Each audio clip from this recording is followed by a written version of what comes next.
ಎಲ್ಲರಿಗೂ ನಮಸ್ಕಾರ. ನಾನೇ ನಿಮ್ಮ ಈಶ್ವರ್. ವೆಲ್ಕಮ್ ಟು ದ ನಿಮ್ಮ ಈಶ್ವರ್ ಚಾನಲ್. ವಿಡಿಯೋನ ಶುರು ಮಾಡಕ್ಕೂ ಮುನ್ನ ನಿಮ್ಮ ಈಶ್ವರ್ ಚಾನಲ್ ನ ಸಬ್ಸ್ಕ್ರೈಬ್ ಮಾಡ್ಕೊಳ್ಳಿ. ಬನ್ನಿ ವಿಡಿಯೋನ ಶುರು ಮಾಡೋಣ. ಸುಮಾರು 9.5 ದಿನಗಳ ಕಾಲ ಮರುಭೂಮಿಯಲ್ಲಿ ಒಂಟಿಯಾಗಿ ಸಿಲುಕಿ 300 ಕಿಲೋಮೀಟರ್ ನಡೆದು ಅಲೆದಾಡಿ ಬದುಕು ಇಳಿದ ವ್ಯಕ್ತಿಯ ಬಗ್ಗೆ ತಿಳ್ಕೊಳ್ಳೋಣ.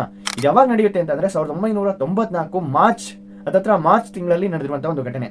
ಸೊ ಏನ್ ನಡೆದೈತೆ ಅಂತ, ಇದು ಯಾವಾಗ ನಡೆಯುತ್ತೆ ಅಂತಂದ್ರೆ 1994 ಮಾರ್ಚ್ ತಿಂಗಳಲ್ಲಿ ನಡೆಯುತ್ತೆ. ಇವ್ರು ಯಾರಪ್ಪ ಅಂತ ಕೇಳಿದ್ರೆ ಆಗ್ಲೇ ಮಾಜಿ ಪೊಲೀಸ್ ಅಧಿಕಾರಿ ಅಂತೆ.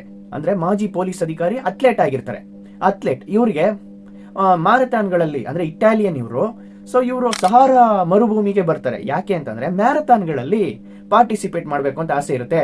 ಜಗತ್ತಿನಲ್ಲೇ ಅತ್ಯಂತ ಕಠಿಣವಾದ ಮ್ಯಾರಥಾನ್ ಯಾವುದು ಅಂತ ಕೇಳಿದ್ರೆ ಮ್ಯಾರಥಾನ್ ಡೆಸ್ ಸೆಬಲ್ ಎನ್ನುವಂತ ಒಂದು ಮ್ಯಾರಥಾನ್. ಅಂದ್ರೆ ಹಲವಾರು ಕಿಲೋಮೀಟರ್ ನಡಿಬೇಕಂತೆ. ಸೊ ಇದರಲ್ಲಿ ಪಾರ್ಟಿಸಿಪೇಟ್ ಮಾಡ್ಬೇಕು ಅಂತ ಆಸೆ ಇರುತ್ತೆ. ಸೊ ಅದ್ರಲ್ಲಿ ಬಂದು ಸೇರ್ತಾರೆ.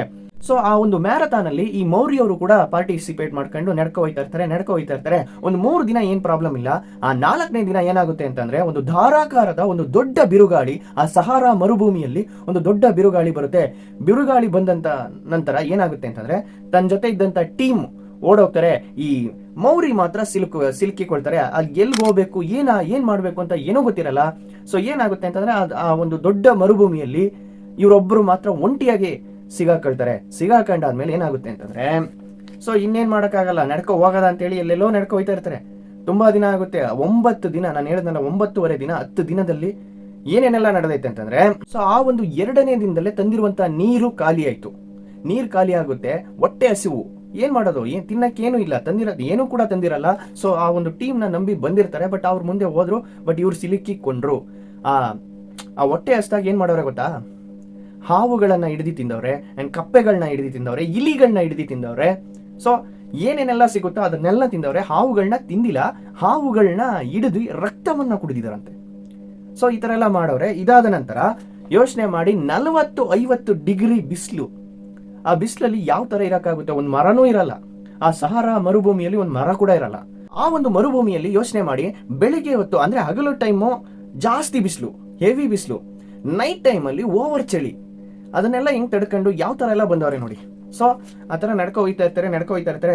ಇನ್ನೊಂದ್ ದಿನ ಏನಾಗುತ್ತೆ ಅಂತಂದ್ರೆ ಪಕ್ಕದಲ್ಲೇ ಒಂದು ಫ್ಲೈಟ್, ಟ್ರೈನಿಂಗ್ ಫ್ಲೈಟ್, ಯಾವ್ದೋ ಒಂದು ಅಂದ್ರೆ ತುಂಬಾ ಕೆಳಗೆ ಆರುತ್ತೆ ಒಂದು ಫ್ಲೈಟ್. ಅದನ್ನ ಏನಾರು ಒಂದು ಸಿಗ್ನಲ್ ಕೊಡೋಣ ಅಂತೇಳಿ ಲೈಟ್ ಇರುತ್ತಂತೆ ಇವ್ರ ಹತ್ರ. ಸೊ ಅದ್ರಲ್ಲಿ ಏನಾದ್ರು ಮಾಡೋಣ ಅಂತೇಳಿ ಟ್ರೈ ಮಾಡ್ತಾರೆ ಸಿಗ್ನಲ್ ಕೊಡಕ್ಕೆ ಅಂತವ. ಫ್ಲೈಟ್ ಆಲೆ ಮುಂದೆ ಹೋಗುತ್ತೆ. ಇನ್ನೇನಪ್ಪ ಮಾಡೋದು, ನಾವು ಇನ್ನೇನ್ ನಡೀತಾ ಇರ್ಬೇಕು ಅಂತೇಳಿ ನಡೀತಾನೇ ಇದ್ರಂತೆ. 1 ನಿಮಿಷನೂ ನಿಂತ್ಕೊಳ್ಳಿಲ್ವಂತೆ.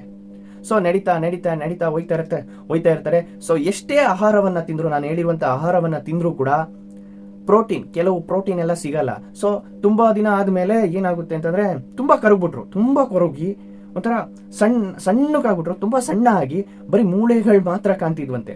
ಮನುಷ್ಯ ಮಾತ್ರ ಇದ್ರು. ಸರಿ, ಇನ್ನೂ ನಡೆಯದ ಅಂತ ನಡ್ಕೊ ಹೋಯ್ತಾ ಇರ್ತಾರೆ. ನಡೆದಾದ್ಮೇಲೆ ಅಲ್ಜೀರಿಯಾ ದೇಶದ ಒಂದು ಗಡಿ ಭಾಗಕ್ಕೆ ಹೋಗ್ತಾರೆ. ಗಡಿ ಭಾಗದಲ್ಲಿ ಆ ಕುರಿ, ಆಡು, ಮೇಕೆಗಳನ್ನ ಮೇಯಿಸ್ತಿದ್ದಂತ ವ್ಯಕ್ತಿಗಳು ಏನ್ ಮಾಡೋರೆ ಗೊತ್ತಾ, ಎದುರ್ಕೊ ಓಡ್ಬಿಟ್ರಂತೆ. ಯಾಕೆ ಅಂತಂದ್ರೆ ತುಂಬಾ ಸಣ್ಣಕ್ಕಾಗ್ಬಿಟ್ರಂತೆ. ನಾನು ಮೊದ್ಲೇ ಹೇಳಿದೆ ಯಾವ ತರ ಇತ್ತು ಅಂತಂದ್ರೆ, ದಿನಗಳು ಕಳೆದಂತೆ ಮೌರ್ಯ ದೇಹ ಸಂಪೂರ್ಣವಾಗಿ ಕರಗಿ ಹೋಗಿತ್ತು, ತೂಕ ಇಳಿತು. ಬರೀ ಮೂಳೆಗಳು ಮಾತ್ರ ಕಾಣಿಸ್ಕೊತಿತ್ತಂತೆ.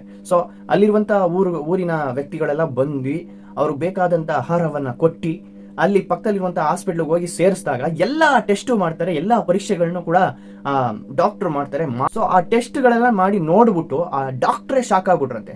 ಯಾಕೆ ಅಂತಂದ್ರೆ ಒಬ್ಬ ವ್ಯಕ್ತಿ ಇಷ್ಟೆಲ್ಲ ನಡೆಯಕ್ಕಾಗುತ್ತಾ, ಇಷ್ಟು ತುಂಬಾ ವೀಕ್ ಆದ ಮೇಲೂ ಕೂಡ ಈ ತರ ತಾನು ಬದುಕುಳಿಬೇಕು ಅಂತ ಇಷ್ಟು ಹಠ ಛಲ, ಆ ವಿಲ್ ಪವರ್ ಅನ್ನೋದು ಇವ್ರ ಹತ್ರ ತುಂಬಾನೇ ಐತೆ ಅಂತ ಹೇಳಿ ಆ ಡಾಕ್ಟರ್ ಹೇಳಿದ್ರಂತೆ. ಸೊ ಇದರಿಂದ ನಾವು ಪಾಠ ಕಲಿಬೇಕಾಗಿರೋದೇನೋ ಗೊತ್ತಾ, ಎಂತ ಒಂದು ಸಿಚುವೇಶನ್ಸ್ ಅಲ್ಲೂ ಕೂಡ ಎದುರ್ಕೋಬಾರ್ದು, ನಾವು ಬದುಕಲೇಬೇಕು ಅನ್ನೋ ಆಸಕ್ತಿ ನಮ್ಮಲ್ಲಿ ಇರಬೇಕು, ಹಠ ಛಲ ಗುರಿ ನಮ್ಮಲ್ಲಿ ಇರಬೇಕು. ಸೊ ಇದರ ಬಗ್ಗೆ ನಿಮ್ಮ ಅನಿಸಿಕೆಯನ್ನ ಕಮೆಂಟ್ ಅಲ್ಲಿ ಇನ್ನೊಂದು ವಿಡಿಯೋದಲ್ಲಿ ನಿಮ್ಮನ್ನ ಕಮೆಂಟ್ ಮಾಡಿದ್ದೀನಿ. ಇದು ನಿಜ ಘಟನೆ. ಸೊ ಇದೆಲ್ಲ ನಡೆದೈತೆ ಅಂತಂದ್ರೆ ಸಹಾರಾ ಮರುಭೂಮಿಯಲ್ಲೇ ನಡೆದಿರುವಂತ ಒಂದು ಘಟನೆ, ಇಟಾಲಿಯನ್ ವ್ಯಕ್ತಿಗೆ ನಡೆದಿರುವಂತ ಒಂದು ಘಟನೆ.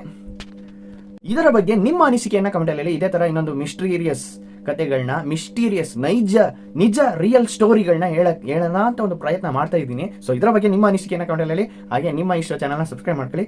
Thank you for watching.